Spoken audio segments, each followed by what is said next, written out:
Good morning student. Welcome back to my YouTube channel IPS mathematics classes.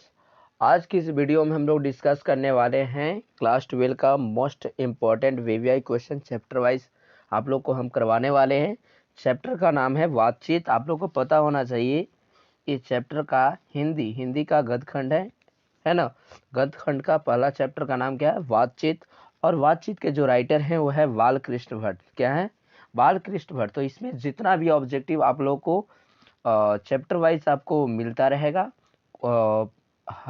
Just one by one करके आपको video uploading मिल जाएगा, playlist में आपको देखने को मिल जाएगा। ठीक है, तो अगर चैनल पर नए हैं तो चैनल को लाइक सब्सक्राइब शेयर कर दीजिए। तो बढ़ते हैं बिना टाइम को वेस्ट किए हुए। ठीक है स्टूडेंट, तो सबसे पहला हमारा क्वेश्चन आता है कि बालकृष्ण भट्ट की रचना बातचीत जो है वो क्या है। ठीक है, बातचीत क्या है स्टूडेंट? तो ये अगर आप लोगों ने स्टडी किया होगा तो आपको ये पता होगा कि बातचीत क्या है। ठीक है, तो बातचीत एक प्रकार का क्या था आप लोगों को पता होना चाहिए। इसको मैं थोड़ा सा स्मॉलिस्ट कर लेता हूँ। ठीक है, और बातचीत एक क्या था? एक प्रकार का ललित निबंध था। क्या था स्टूडेंट? एक प्रकार का ललित निबंध था, जिसको हम लोग निबंध भी बोलते हैं। ठीक है, नेक्स्ट क्वेश्चन की अगर बात किया जाए तो क्वेश्चन नंबर 2 में आपको बताया गया, ध्यान से देखिएगा, बहुत ही सिंपल पॉइंट्स है। बालकृष्ण भट्ट किस युग के निबंधकार हैं? बहुत ही सिंपल पॉइंट्स है स्टूडेंट। आपको कमेंट बॉक्स में कमेंट भी करना है कि आपको कितना जो है इसमें चैप्टर वाइज में आपको सही हो पाता है। ठीक है, तो फटाक से जवाब दीजिए स्टूडेंट कि बालकृष्ण भट्ट जो है किस युग के निबंधकार हैं। तो इसका ऑप्शन नंबर क्या? ऑप्शन नंबर इसका वी इज करेक्ट हो जाएगा। भारतेंदु युग के। कौन से युग का कमी है? निबंधकार हैं वो तो भारतेंदु युग के। ठीक है, बढ़ते हैं नेक्स्ट क्वेश्चन, क्वेश्चन नंबर 3 की तरफ।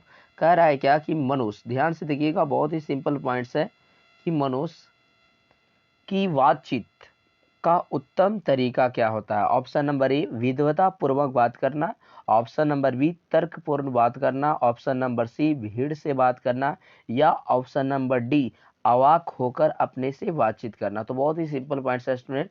बातचीत करने का सबसे उत्तम तरीका है कि आप शांति से होकर के आप क्या करिए, बात कीजिए, अवाक होकर अपने से बात करना। ठीक है, बढ़ते हैं क्वेश्चन नंबर 4 की तरफ। क्वेश्चन नंबर 4 में स्टूडेंट बहुत ही पॉइंट्स के कॉमन एरर बोल दिया है कि संवाद में सबसे महत्वपूर्ण क्या होता है। संवाद का मतलब होता है बातचीत। बातचीत में आखिर जो है वो सबसे महत्वपूर्ण क्या होता है? पहला ऑप्शन तर्क, दूसरा है जिज्ञासा, तीसरा ऑप्शन आत्मीयता, और चौथा ऑप्शन प्रवाहपूर्ण भाषा। तो फटाक से जवाब दीजिए स्टूडेंट कि आखिर बातचीत में सबसे महत्वपूर्ण क्या होता है? तो उसका आत्मीयता होता है स्टूडेंट। अगर किसी बातचीत करने का अगर हमें अर्थ भी नहीं, किसी की भावना को ही नहीं समझ पाते हैं तो बातचीत करने का कोई भी फायदा नहीं है। बढ़ते हैं क्वेश्चन नंबर 5 की तरफ। तो ये बहुत ही सिंपल पॉइंट्स है स्टूडेंट, आप लोग को ये आना चाहिए कि बालकृष्ण भट्ट का जन्म कब हुआ था। तो बहुत ही सिंपल पॉइंट्स है। तो चलिए फटाक से जवाब दीजिए।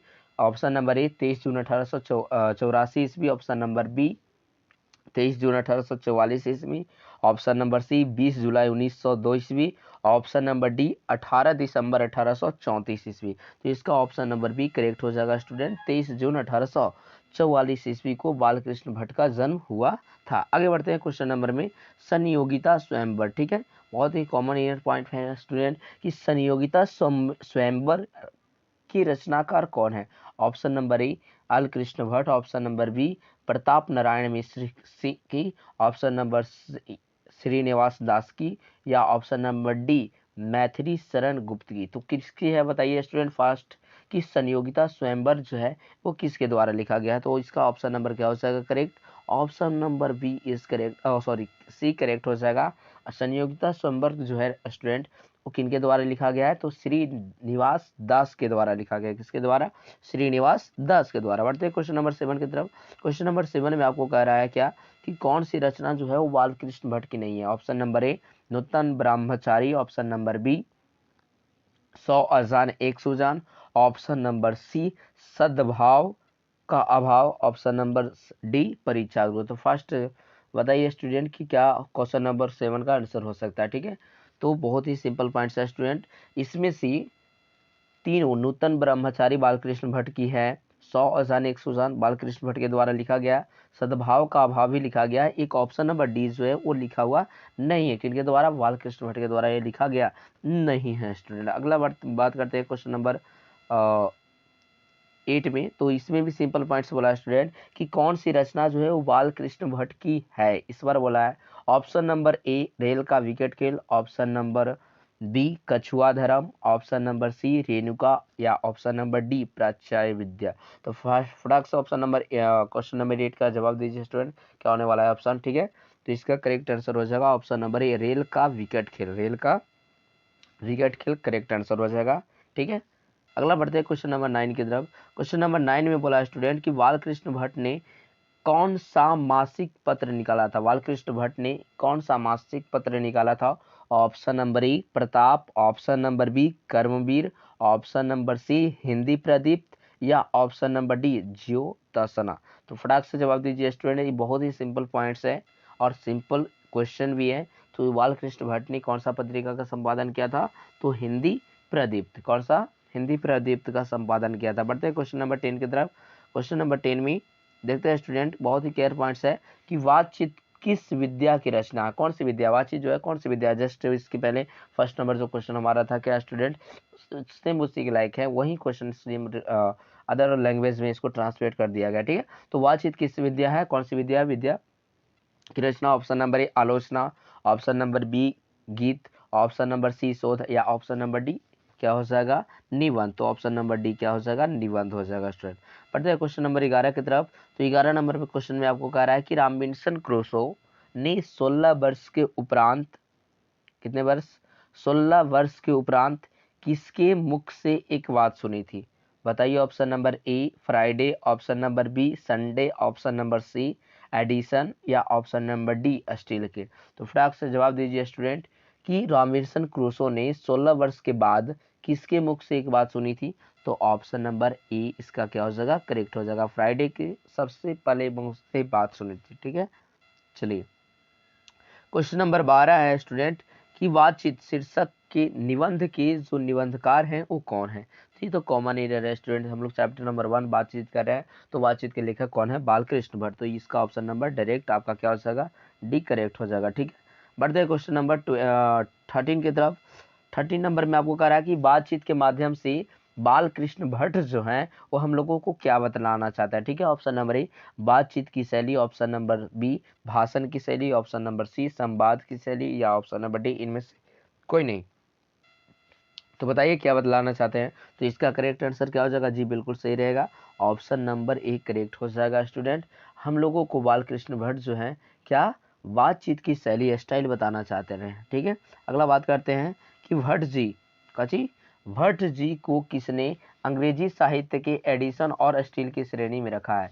Option number A Hazari Prasad Dwivedi, option number B doctor Nagendra, option number C Ramchandra Shukla, या option number D Ram Vilas Sharma. तो फर्स्ट कमेंट कीजिए स्टूडेंट, क्या होगा ऑप्शन नंबर, बताइए फर्स्ट से कि क्वेश्चन नंबर 14 का क्या होने वाला है।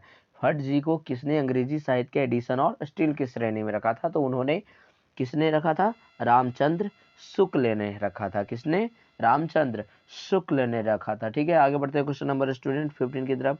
क्वेश्चन नंबर 15 में बोला है, बहुत ही सिंपल पॉइंट्स है, जन्म से रिलेटेड है कि बालकृष्ण भट्ट का जो है निवास स्थान कहाँ था। Option number A Lucknow Uttar Pradesh, option number B Allahabad Uttar Pradesh, option number C Mathura Uttar Pradesh, या option number D Varanasi Uttar Pradesh. इसका राइट आंसर क्या हो जाएगा student, option number B Allahabad Uttar Pradesh में जो है बालकृष्ण भट्ट का काची था, निवास स्थान था, ठीक है। आगे बात करते हैं क्वेश्चन नंबर 16 की तरफ स्टूडेंट। क्वेश्चन नंबर 16 में कह रहा है कि बालकृष्ण भट्ट ने किस पत्रिका का संपादन किया था। जस्ट इसके पीछे हम लोग पढ़े थे स्टूडेंट, ऑप्शन नंबर ए है Aryavarta, option number B Hunkar, option number C Hindi Pradeep, या option number D Punjab Kesari. बहुत ही सिंपल पॉइंट्स है स्टूडेंट, क्या हिंदी प्रदीप्त, हाँ जी बिल्कुल राइट है। बालकृष्ण भट्ट ने किस पत्रिका का संपादन किया था, तो हिंदी प्रदीप्त का, ठीक है। बढ़ते हैं क्वेश्चन नंबर 17 की तरफ स्टूडेंट। 17 नंबर में है बालकृष्ण ने हिंदी प्रदीप्त नामक मासिक पत्रिका कब निकालना प्रारंभ किया था, कब निकालना था, ठीक है। ऑप्शन नंबर ए 1877 में, ऑप्शन नंबर बी 1888 में, ऑप्शन नंबर सी 1890 में, या ऑप्शन नंबर डी 1894 में। तो सबसे पहले जो इनका पत्रिका का नाम है वो क्या है, हिंदी प्रदीप्त, और इन्होंने सर्वप्रथम सबसे पहले कब पब्लिश किया था, तो 1877 ईस्वी में। कब किया था स्टूडेंट, तो 1877 ईस्वी में। नेक्स्ट क्वेश्चन की अगर बात करें तो है अगला 18 नंबर का, वो है आपका कि कौन सी रचना बालकृष्ण भट्ट के द्वारा लिखा हुआ नहीं है? Option number A Padmavati, option number B Veni Sanhar, option number सी मेघदूतम या ऑप्शन नंबर डी मेघनाथ वध। तो बहुत ही सिंपल पॉइंट्स हैं स्टूडेंट, कौन सा लिखा गया है पर छाटना शुरू कर दीजिए कि कौन कौन लिखा हुआ है। तो पद्मावत जो है बालकृष्ण भट्ट के द्वारा लिखा गया है, बेनी संहार भी, मेघदूतम जो है कालिदास के द्वारा लिखा गया है। तो यहाँ छट जाएगा ऑप्शन नंबर सी इसका आंसर हो जाएगा। ठीक है, चलिए नेक्स्ट क्वेश्चन नंबर 19 की बात करते हैं स्टूडेंट। तो इसने 19 नंबर में बोला है कि कौन सा उपन्यास जो है वो बालकृष्ण भट्ट के द्वारा लिखा गया है? Option number A Mailachal, option number B Godam, option number C 100 Ajan एक सुजान या ऑप्शन नंबर डी अंतराल। तो बहुत ही सिंपल पॉइंट्स है स्टूडेंट, कई बार आप लोगों ने पढ़ा होगा। ठीक है, 100 अजान एक सुजान बालकृष्ण भट्ट के द्वारा लिखा गया है।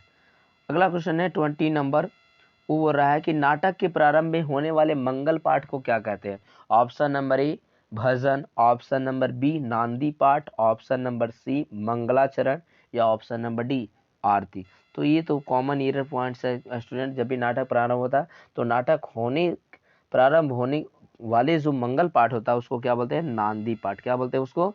नांदी पाठ बोलते हैं स्टूडेंट। नेक्स्ट नंबर 21 की बात किया जाए तो रॉबिन्सन क्रूसो को कब तक मनुष्य का मुख देखने को नहीं मिला था? तो इसके पहले वाले क्वेश्चन में मैंने बताया था स्टूडेंट कि रॉबिन्सन क्रूसो को कितना वर्ष के बाद? 16 वर्ष के उपरांत ही किसके मुंह से बात सुना था? तो फ्राइडे के कितना वर्ष हो गया? तो इसमें हिंट मिल गया, यानी ऑप्शन नंबर इसका क्या हो जाएगा? सी करेक्ट हो जाएगा। ठीक है, बढ़ते हैं क्वेश्चन नंबर 22 की तरफ।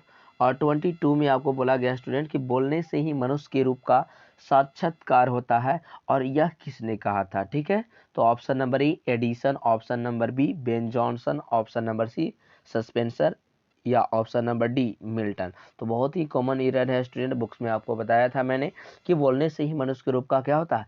साक्षात्कार होता है, ये बेन जॉनसन ने कहा था। ठीक है, और एडिसन ने क्या कहा था?